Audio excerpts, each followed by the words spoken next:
Wait. I hear people enjoying themselves, playing music they know their audience wants to hear, and having intelligent, funny things to say. Are you sure this is radio? Everything you want to hear from the voice of Cerritos College, WPMD on the nets, where people make a difference. I was about to say good morning. Ladies and gentlemen, I was so used to it because I usually had the show in the morning. Good afternoon, ladies and gentlemen.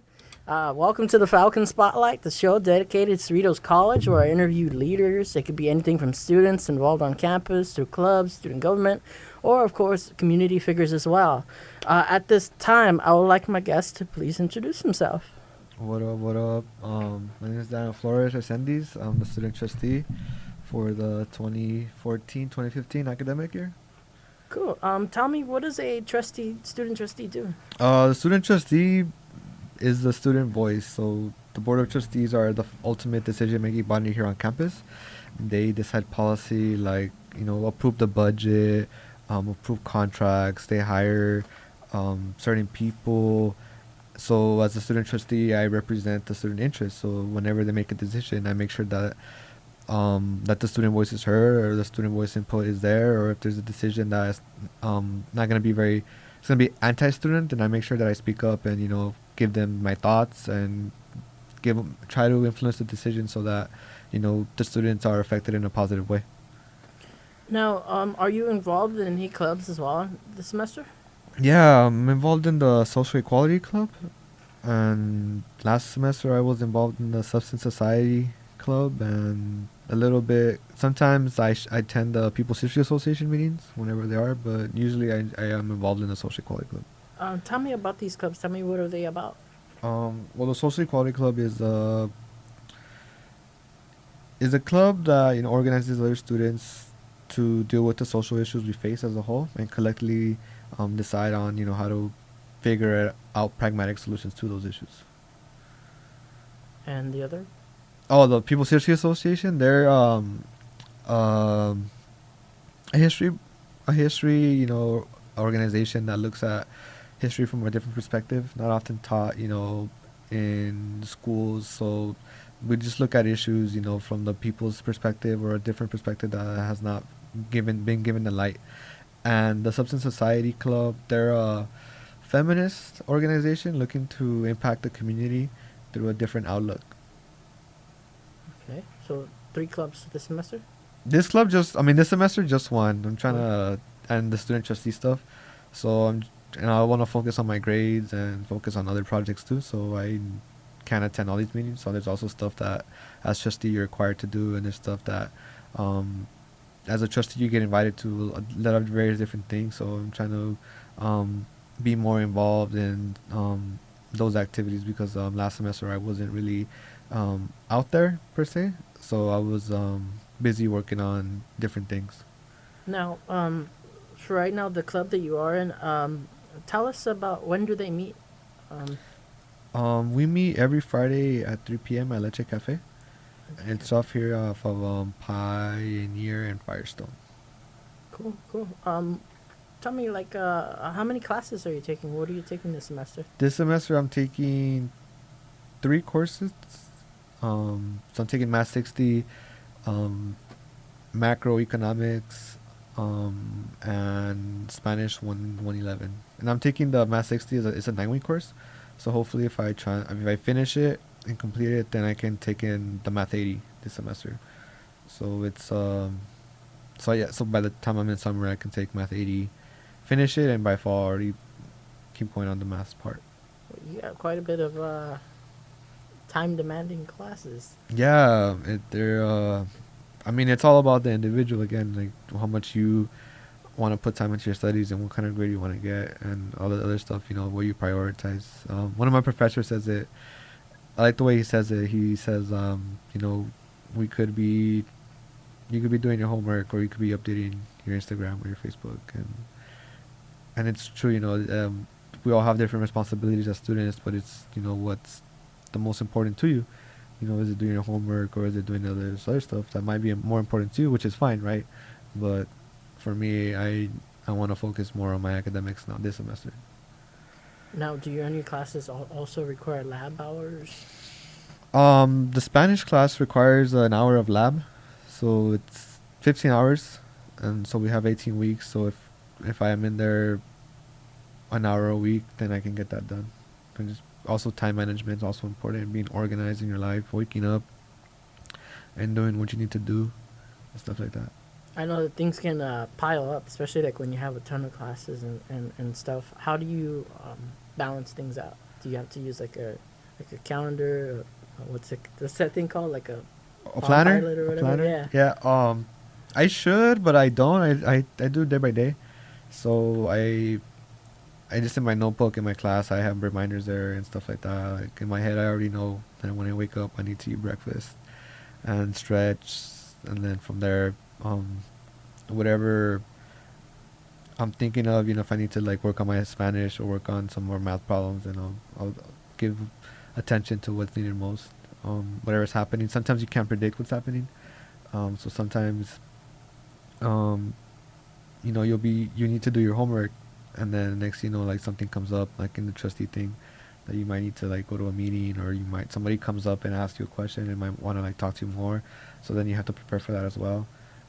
Make some sacrifices on the weekends because of the week when you talk to students. Like right now, like I had you told me a week before that I was going to be here, so I was like, okay, that's an hour that I'm not going to have to study, an hour that I could be using doing math, but I'm going to have to rearrange some things and give attention to this, stuff like that.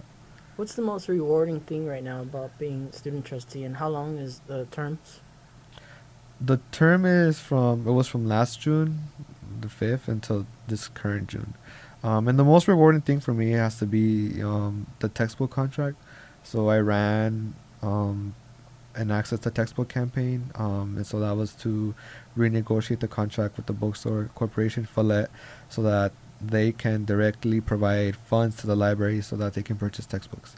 And that's the most satisfying thing because it's going to impact many students to come. And I won't even be here anymore. The contract's for 5 years. So for 5 years, we can be safe knowing that, if there's a student out there who needs a textbook and cannot afford one, they can trust that their library will have that, and there's no excuse why that library shouldn't have it, because we renegotiated the contract so that they have the money to do it. So that's probably the most rewarding, knowing that the impact would be widely felt and deeply felt for years to come and many, many students. And this also, I know that some people, they can't afford a book and they can access the reserves. Tell us about how it works exactly to check out a reserve book. Yeah, so each college has a reserve. And when I first heard about it, I was like, "What's that? What's a reserve?" And then I didn't even know that, that there was textbooks in the library that you can check out.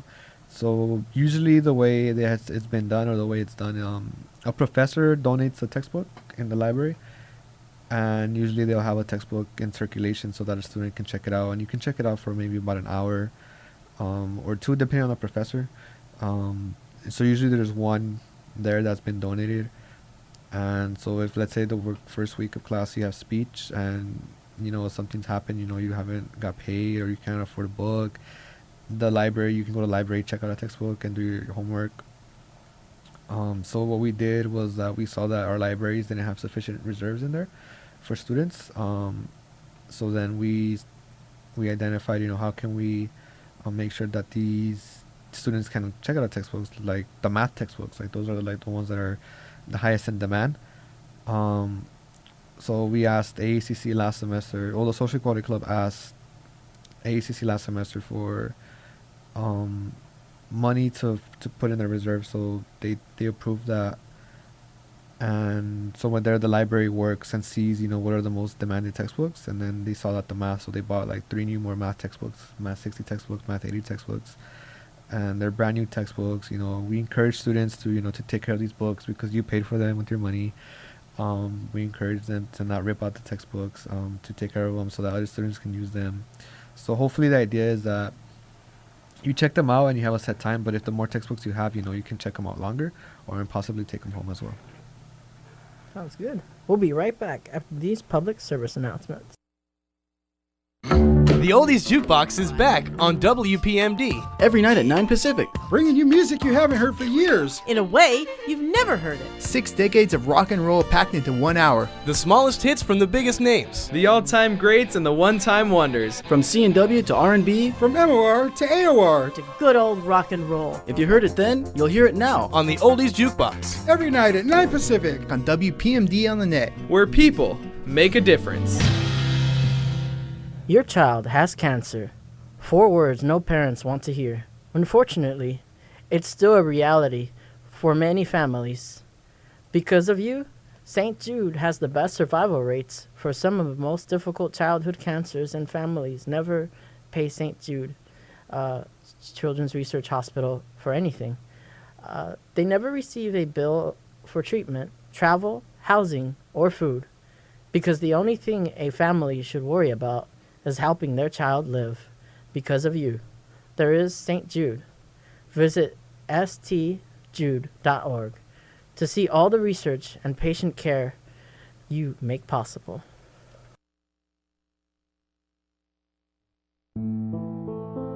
In the small town of Elmira, New York, a boy was born into an all-American family. The odds of him opening his own clothing store at the age of 18? 1 in 138,000. Excited to be a part of pop culture, he packed for the big city. The odds of finding someone to invest in his vision? 1 in 4.5 million. The odds of him achieving his dream in the fashion industry? 1 in 23 million. The odds of having a child diagnosed with autism? 1 in 68. I am Tommy Hilfiger, and my family is affected by autism. I encourage you to learn more at autismspeaks.org/signs. Early diagnosis can make a lifetime of difference. Brought to you by Autism Speaks and the Ad Council. Welcome back to the Falcon Spotlight. I'm your host, Rob JF, here at Cerritos College, Norwalk, California. And I'm back here with my guest, the student trustee. Now, throughout the semester, there's so many things going on, and one of them is actually student government. What do you think now that this semester, Talon Marks also, they're actually, videotaping all the meetings, So now the general public gets to, watch meetings as well. I think it's, do you think it's helpful also, as far as getting the general public? Because I know sometimes we can tell people things back and forth, be like, oh, check it out, check out student government, but unless they physically see with their own eyes and stuff, what is it? Yeah, I mean, I think it's great that, they've been recording them and uploading them, but then there's that two part of, getting the exposure and keeping students interested. Student government generally, or students at large, are hardly aware of what's going on.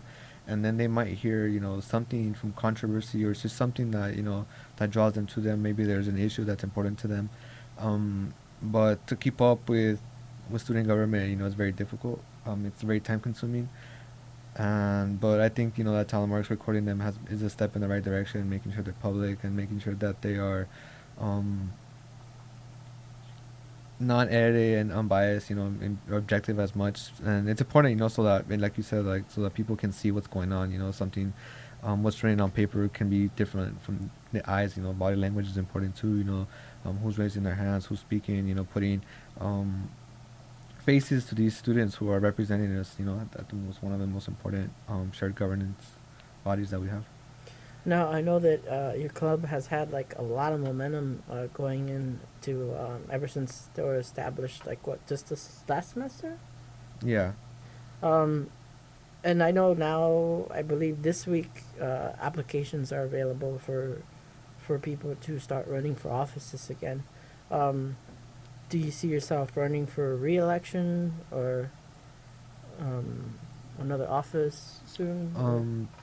Well, it's not my club; it's the students' club. But well, for president, VP, and student trustee. well, I'm not authorized to speak on anything on behalf of the club, but I will. Me personally, I'm not running again. I want to focus on my art. I haven't had time to paint or do any of that stuff that I used to do. Is that your major?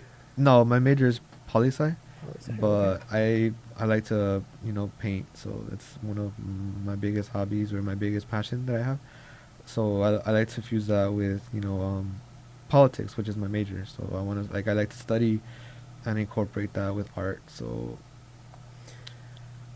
I was wondering, do you have any tips for people that are going to run for student trustee? What advice would you give them? to be themselves and to be honest, and that's pretty much it. That's all there is when you're in politics. It's all about truth to power, and if you are a person who has great ideas, people will flow to your ideas. People will come to your ideas. They don't. I don't know if they if it's the person that they cling to, but it's usually the ideas that say that this is why you will win because of the ideas. And if your ideas are felt, then you have a great chance of winning. There's other components as well, having a great campaign team, stuff like that. But yeah, I have that's pretty much the advice I can give at this moment. But if anybody else wants to, if they do win, and they would like, I can give them tips, from what I've learned, the tips, my experience as trustee is subjective too. I have a different idea of, how I conduct myself. So, I'm willing to offer, whoever the next trustee elect will be, my experiences, the knowledge that I have. I want, the next student trustee elect to be, well informed, on how I was, because when I first was my first day, I didn't have nobody training me. Basically had my friends or the people that I associated myself here on campus try to guide me in the right direction, but there wasn't any formal training, or I didn't even talk to the last trustee or any trustees before. It was just kind of like swimming with without learning how to swim. So that was my experience. I mean, I don't regret it the way it happened, but now I have a foundation, to build off of. I ask my guests this question all the time.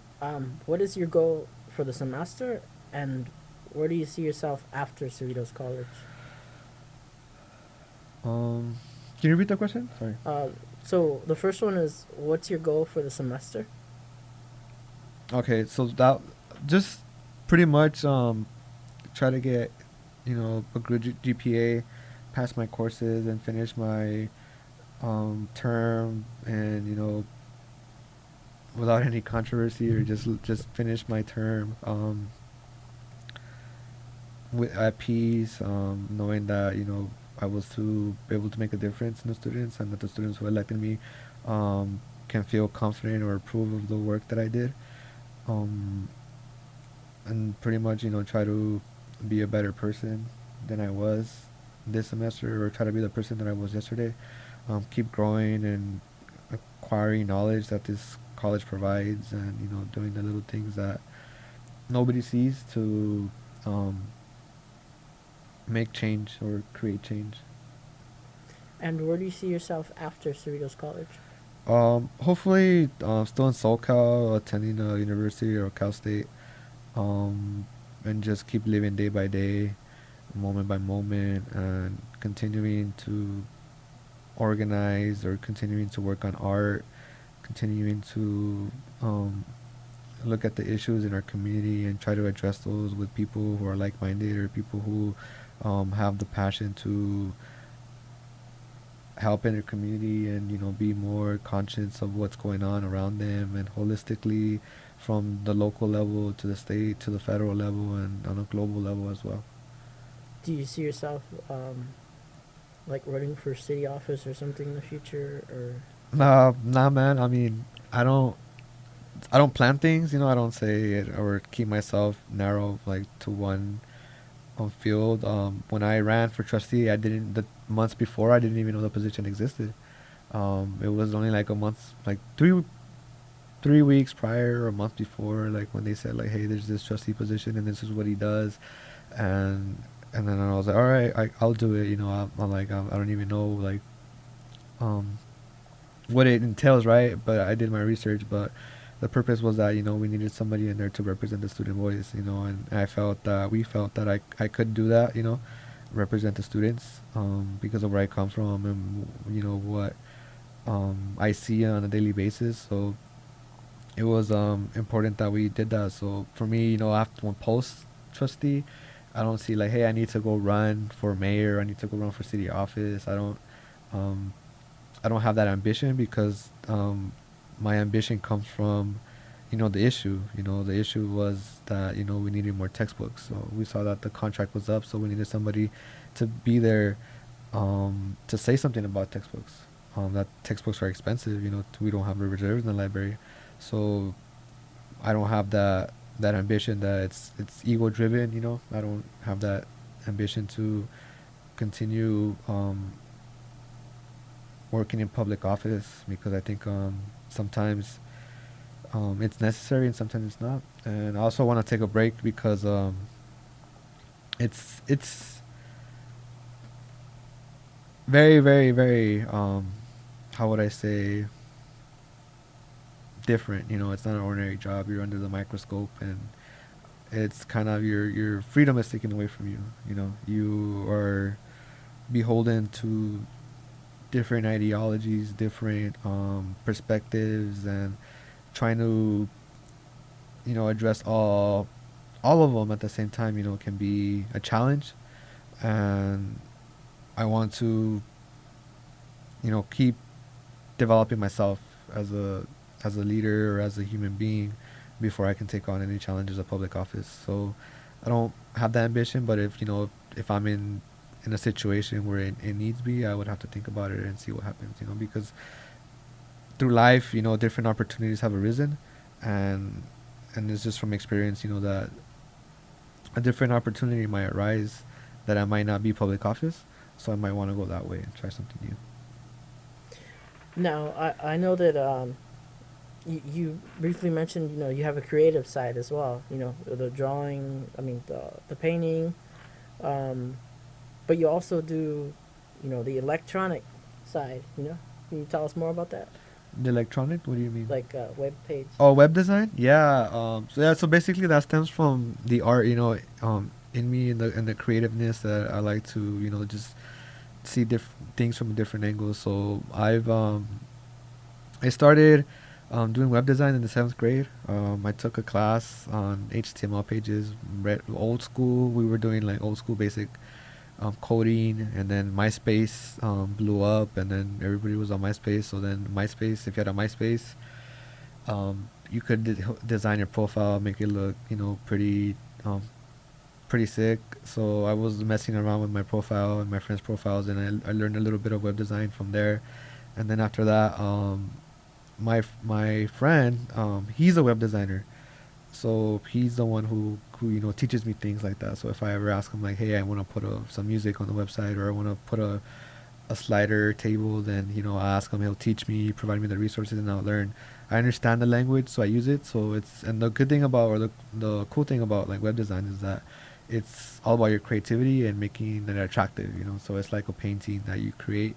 You want that visual or that image to speak to you. So you want to appeal to the masses, or you want to appeal to whoever, so you design it to that particular audience.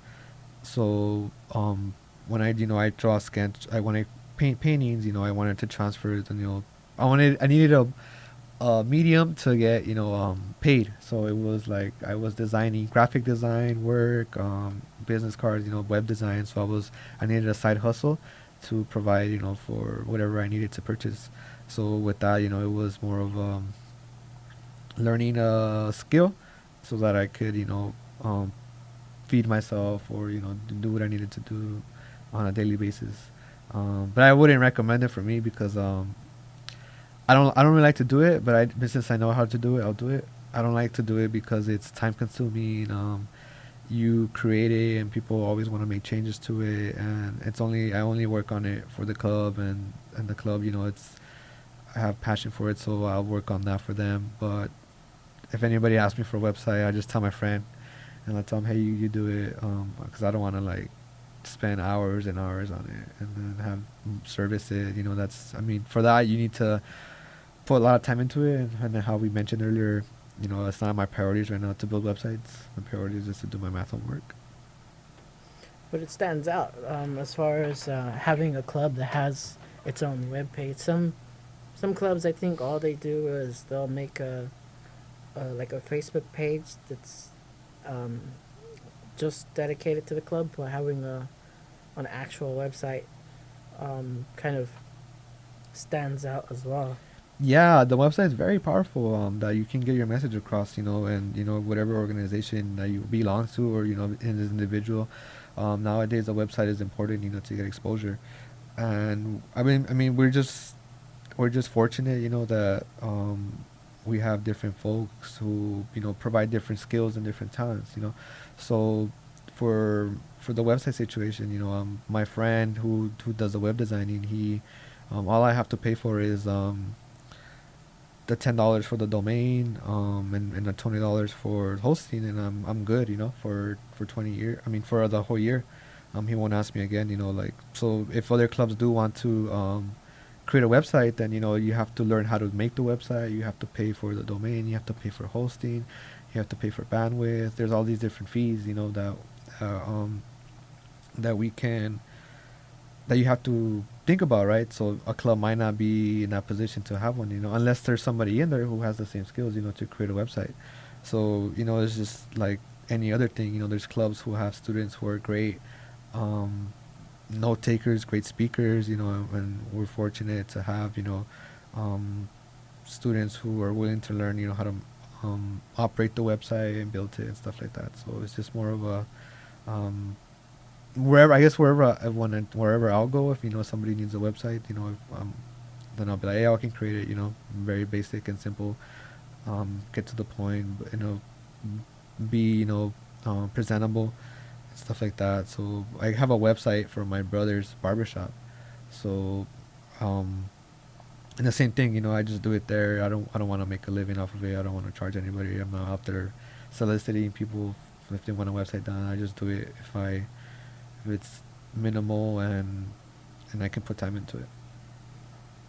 Now, you ran for office in the semester of, like, it's been a whole year, right? A year ago, right? Yeah, it's another year. It's right in June, and then it ends in June again.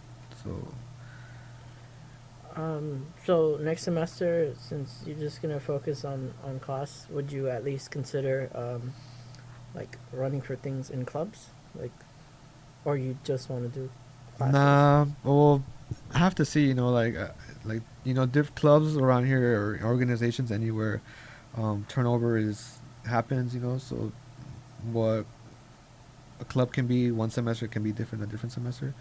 So, you know, again, it comes to the issues and what they're doing. I remember last semester I wanted to join the graphic design club, and I went to their first meeting, and they were gonna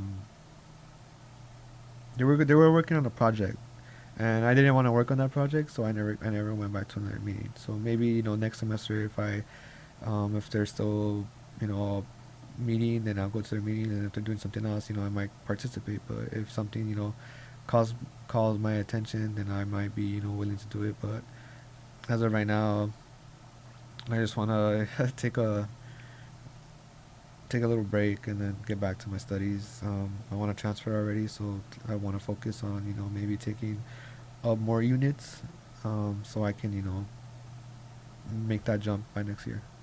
I know that you know, students here at Cerritos College, they have the freedom to create a club from scratch, even if, you know, there wasn't a such club in the particular field that they want. Were you one of the founding members for your club, the social equality? Like, how did it get started? Well, I wasn't a founding member. That belongs to some other students. I was just because I was doing the graphic design work for the People's History Association. They asked me if I could do the work for the Social Equality Club, their graphic design, their logos and stuff like that. And I said I would do it, and then just by talking to them, what they were doing, their campaigns and their goals, and I was like, yo, these are some pretty, goals that I can, I align myself with. So that's from where that came from. But as far as their membership, and I don't know, maybe we can invite them, to come here and have an official dialogue so that we can talk all about that stuff. Yeah, I remember when I interviewed Jennifer last year. I know that there was a lot of people wondering the meaning of the red square. It was pretty symbolic. The idea of the inspiration from, I believe, Quebec. Yeah, Quebec, Canada. Can you just retell us about that? Yeah, so if you ever see students, wearing a red square, and we're wondering what that means, don't be shy to ask us or ask them. We're peaceful people, and we would like to, engage and like tell you the meaning. And it basically stems from 2012 in Quebec, Canada. The politicians there wanted to raise the tuition by 75%, and you're thinking to yourself, 75%, that's a lot. Especially for anybody, just having a tuition hike like that. So the students there organized and mobilized and held a 7-month strike until they got that hike waived. Eventually they got that hike waived and got the politician moved from office. And they used the square as a symbol of solidarity amongst each other. And eventually that movement evolved into, direct democracy, free education, and different movements around the world have adopted the square, such as people in Chile, Ohio, and we adopted it here at Cerritos so that we can show solidarity with our movements and the movement in Quebec, Canada, because we feel that education should be, it is a basic human right and should be accessible to everybody. If you want to get your education, there shouldn't be any barriers, any hurdles. It should just be there provided for you. We live in a society. Everybody here benefits from an educated populace. If you have an education, that the chances of us making, better decisions that benefit us, increase. So that's where that comes from. And the popularity, I know that your members, like the numbers have grown significantly, over just a semester. Yeah, definitely, we keep outreaching to their students, letting them know, about the politics on campus, letting them know about, the issues in our community, and asking them what the issues are important to them, and we just try to provide that space where it's safe for them to think about it, to talk about, judgment free, and just make sure that we're a collective and we make decisions that if they will affect you, you're also part of those issues. Part of those decisions. If you could give some word of advice to students who they just go about their everyday, all they do is go to class and go home, why should they get involved? Basically, pretty much it's, establishing relationships, and creating memories and becoming, acquiring more knowledge, because we learn from each other. So if you join a club that's your interest, you're more likely to, learn something new. It's you're here all for academics, but sometimes you want to get out of that bubble. So whether you're just joining a recreational club, such as the dance club, or even that can be academic. What am I saying? Just anything that you're passionate about. It's that you find like-minded people. So by finding like-minded people, you guys can create beautiful things.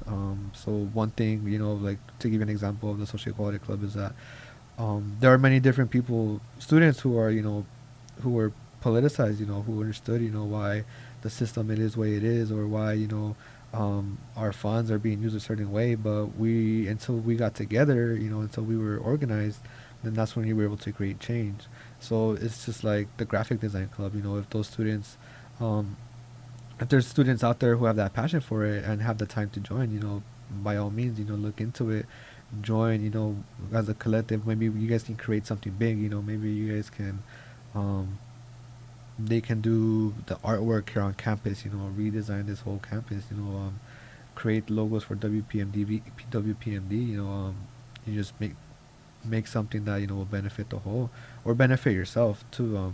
We always have self-interest in everything. So by joining, starting something, it's a great space to achieve something.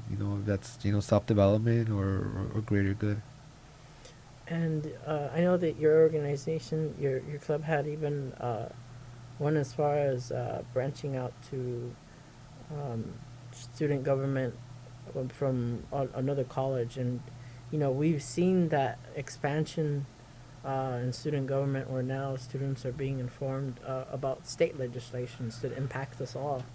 I mean, the magnitude of how big, like, some of the legislations that come from the state legislators is like quite big. I believe there was talk last year about a bill that was it was like a pilot program that was going to make certain community colleges make a winter session, but yet I think there was talk that they weren't necessarily going to like give them money to make a winter session, but they were just like, hey, you got to make it. Like, how do you guys go about it? Like, finding out about all these legislations and try to like inform the public? I don't remember that particular legislation about the winter sessions. I just remember about AB 955, and that was a legislation that they passed, and it was a pilot program that says that any community college can create a 2-tier system, so that if you want to take a class, but they said this class is a 2-tier class, meaning that you can raise tuition by a certain amount. And let's say if you had a Math 60 class and they implemented this 2-tier system, they would charge $255 per unit for this class. And if you could pay for it, you would have priority over it. So, and if you didn't, so if the class didn't fill up, then you can pay regular price. So they implement that at Long Beach City College. And the way we find out about these things, is just the news, or through different organizations, or different networks. Some students follow education laws very closely. I follow immigration laws. So if there's like a law that that affects undocumented immigrants, then you will say something. Say, hey, maybe support this, or hey, this is happening. But it's basically students being conscious and aware of what's going on in their community. So that it doesn't affect here. We were the club was trying to raise awareness last spring, because it could come to Cerritos. So we wanted to make sure that students were informed, and that there wasn't a possibility of it coming here, because there's students who cannot afford college, but then there's students who can afford it, and it drives out the ones who doesn't make the playing field even. And even it hurts me to say that there is a playing field. There's students who are economically privileged than other students. It's unfortunate, but it's something that we have to monitor and be aware of. Just like Obama recently, he talked about the 2-year free community college program. So Tennessee has a college like that. Has a system like that, and California, pretty much 80% of the students here are on the BOG waiver, but it doesn't cover everything. And what about the other 20%? And what about sending a message to the whole country? We can't have free education for everybody. At all levels, at the university level, at community college level, and Cal State level. So it's just monitoring things like that, so that we can. If it's working in Tennessee, then make it work in California. If it's working in California, then make it work at the whole state, make it work in the whole world. Pretty good. We'll be right back after these public service announcements.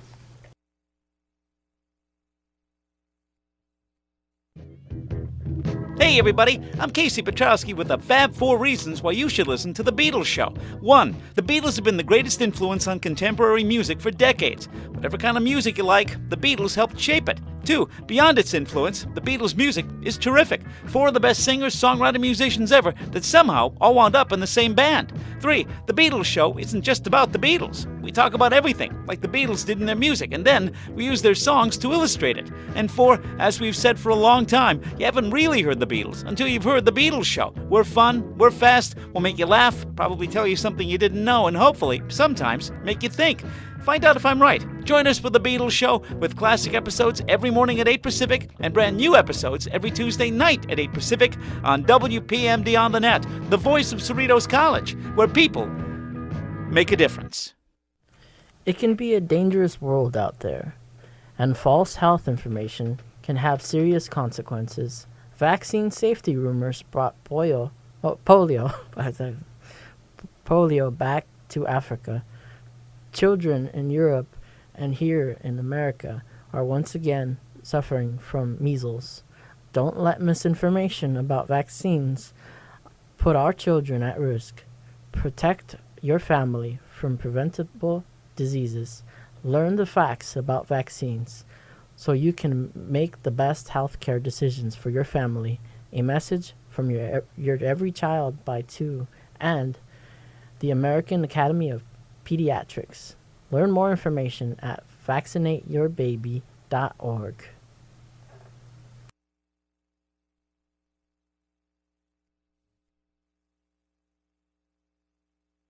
It's Thursday night, and you're grabbing drinks with some friends. Started off with a pitcher for the table, which quickly becomes 2. There's pool. And there's the photo booth. All right, everybody squeeze in. Say cheese! Followed naturally by an order of wings. And another. Can we get some extra ranch sauce? Then there's the ceremonial nightcap. So what are we doing this weekend? And lastly, it's back to the car, which, if you're buzzed,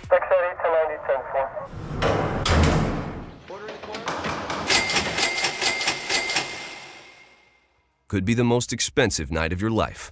Getting pulled over for buzzed driving could cost you around $10,000 in fines, legal fees, and increased insurance rates. Nothing kills a buzz like getting pulled over for buzzed driving, because buzzed driving is drunk driving. Brought to you by the National Highway Traffic Safety Administration and the Ad Council.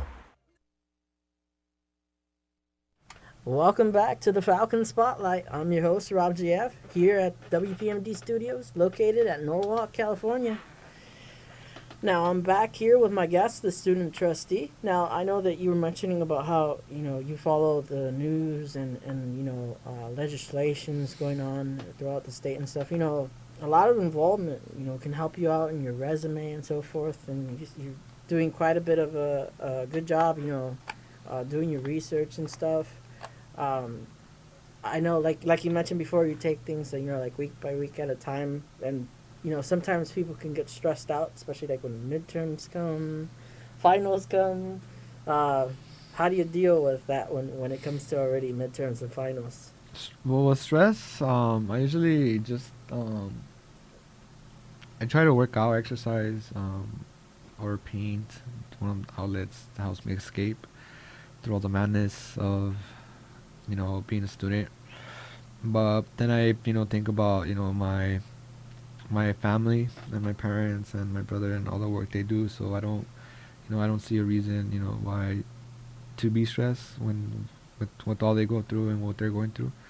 So I just sometimes if I ever have those thoughts, it's more of a privilege, it's coming from a point of privilege, a situation of privilege. And so I rarely have stress out about that. And also I don't stress about that stuff because I prepare myself for what's to come, and if I didn't prepare myself, that's on me, and I know the consequences that are to come of that. So in a situation, if I have a final and I didn't prepare, I'm not gonna stress about it because I know that I had time and I could have studied and I could have, did the proper work necessary to make sure that I put myself in a position to pass the test.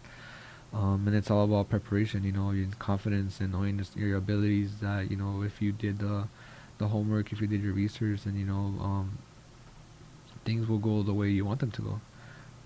So, usually it's just all about mental preparation and, physical preparation as well. My body has to feel good, to wake up every day. I have to put the right ingredients or the right nutrients and the proteins that I need to go about my day. And if I don't do that, then I'm going to complain, right? It's only natural, but I know that I could have, prevented that.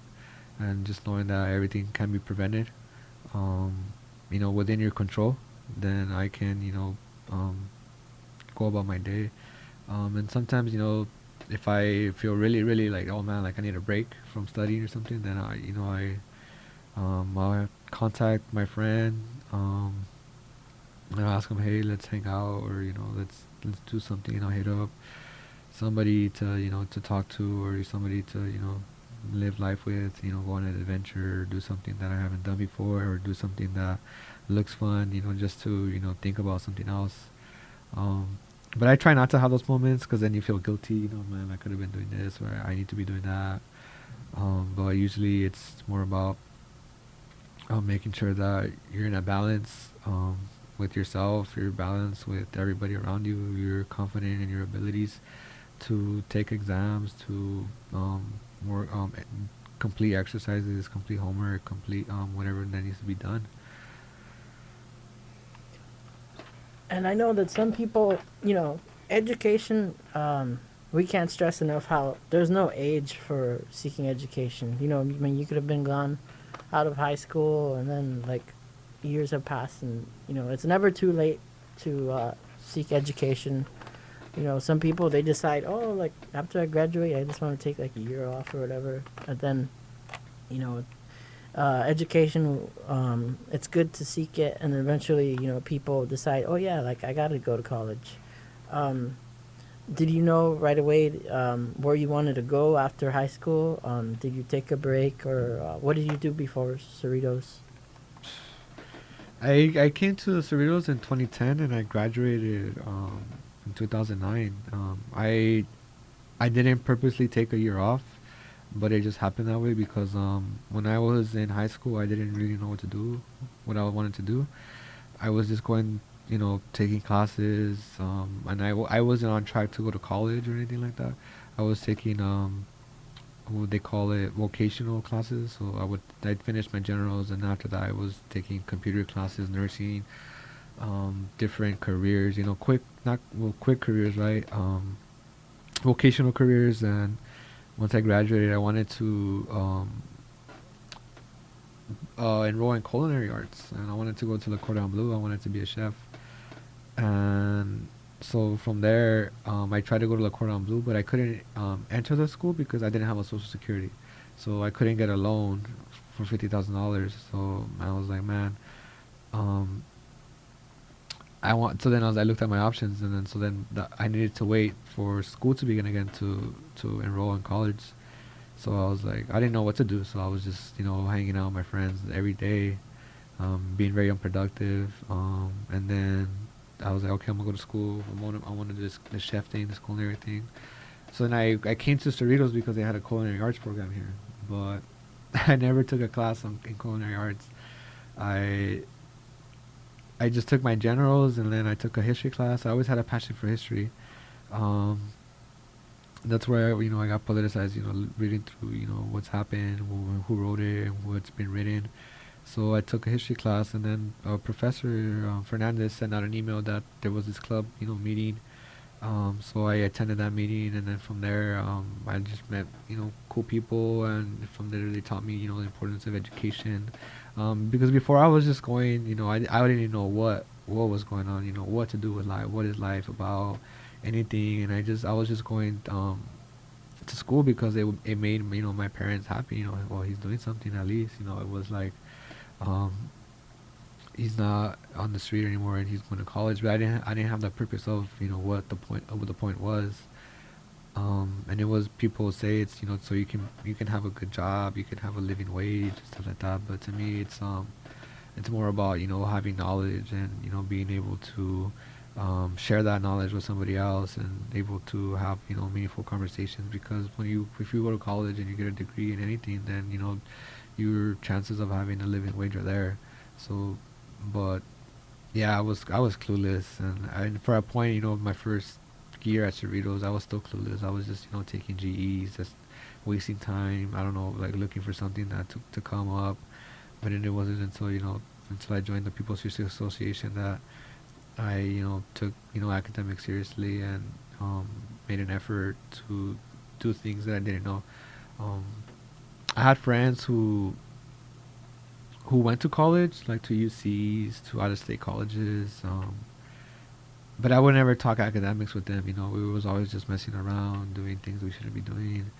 And so I never had a older figure to tell me, to sit me down, or to explain to me, hey, this is how you study, this is how you read a book, this is how you take notes. This is the point of college. This is the point of mathematics.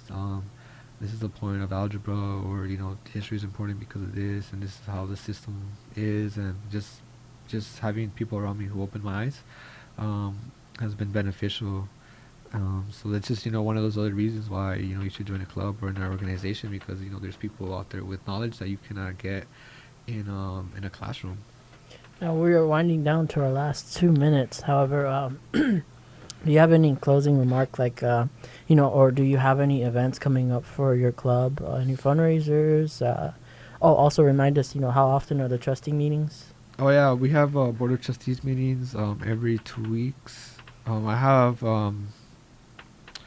If you go to my office in student activities, there's a schedule there, and you also, if you want to contact me on any issues regarding campus, let me know, and we can, I can explain to you why that is, or we can explain to you on a way to address that issue. Just check out my office, but the club doesn't have any events coming up. But yeah, definitely, check out student government meetings every Wednesday at 2. Board of trustee meeting. There's a board of trustee meeting tomorrow at 6:30 in the boardroom. Again, just head out to the office, check out student activities, and stay up. Well, I want to thank you for taking the time to be here on the Falcon Spotlight. Ladies and gentlemen, tune in every Tuesday at 2 p.m. And you can also listen to replays on the TuneIn Radio app. Just look up WPMD on Thursday, 5 p.m. to 5:55. Thank you, everyone.